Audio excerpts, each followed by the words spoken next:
Et si on parlait des différences entre belle-mère et beau-père? Hâte de lire, vaste sujet. Voilà deux des réactions à l'annonce d'un post sur la différence belle-mère-beau-père. Je pensais pas que ça susciterait un tel intérêt, une telle attente. À vrai dire, pour moi, ce n'était même pas un sujet. Cependant, depuis la création de ma page, je suis très surpris par la faible représentation des hommes à propos de la belle parentalité. J'ai énormément d'interactions avec des belles-mères qui témoignent, qui s'impliquent, qui se questionnent, qui parlent de jugement de l'entourage, de nécessité de réussir dans leur rôle, de la comparaison avec la maman et d'une forme de pression sociale. Et du côté des hommes, rien. Aucune réaction masculine aux publications, l'absence totale. J'ai témoigné pour un podcast dont la créatrice avait un mal fou à trouver un homme qui souhaitait s'exprimer. Alors oui, il y a donc un vrai sujet. Pourquoi existe-t-il tout un monde de belles-mères qui s'expriment, qui semblent avoir des problématiques à partager en face de cette absence masculine? Ça m'amène beaucoup de questions mais peu de réponses. J'ai des pistes que je veux évidemment partager avec vous pour créer le débat. Mesdames, messieurs, vos avis et vos expériences sont les bienvenus. Hommes et femmes vivent-ils la belle parentalité de la même façon? Être épanoui dans ce rôle signifie-t-il la même chose pour un homme et une femme? Est-ce qu'une femme n'aura pas tendance à se concentrer sur le relationnel, l'affect, la communication, l'éducation, là où un homme se préoccupera de l'aspect matériel et financier pour mettre sa famille à l'abri? Dans ce cas, chacun peut estimer réussir dans son rôle tout en n'ayant pas le même but. Est-ce que les hommes s'en remettent trop aux femmes?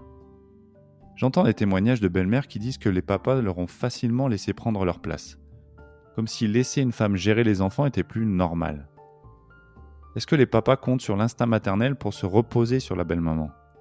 Est-ce une sorte de transfert de responsabilité de l'homme vers la femme? Les hommes pensent-ils qu'ils sont moins capables de nouer des liens avec les enfants que les femmes? Au contraire, est-ce que les mamans arrivent facilement à laisser de la place à un homme qui entre dans la vie de leurs enfants?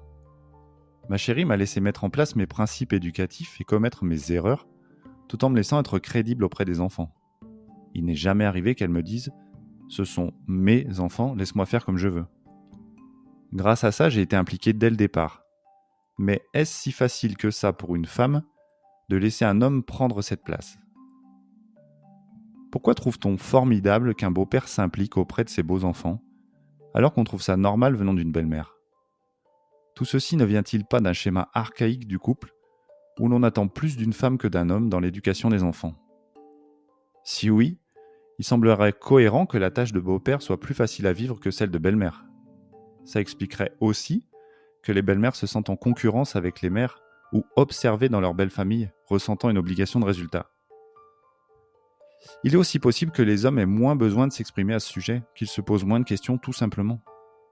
Vous aurez compris que ce n'est pas mon cas et que c'est pour cette raison que j'ai voulu aborder le sujet. En réfléchissant, je me dis qu'on peut relire tout ce post en l'appliquant aux familles traditionnelles également. Comme si ce n'était finalement que le reflet d'équilibre homme-femme dans les familles, qu'elles soient recomposées ou pas. Vaste sujet, pas simple à mettre en forme. J'ai fait de mon mieux.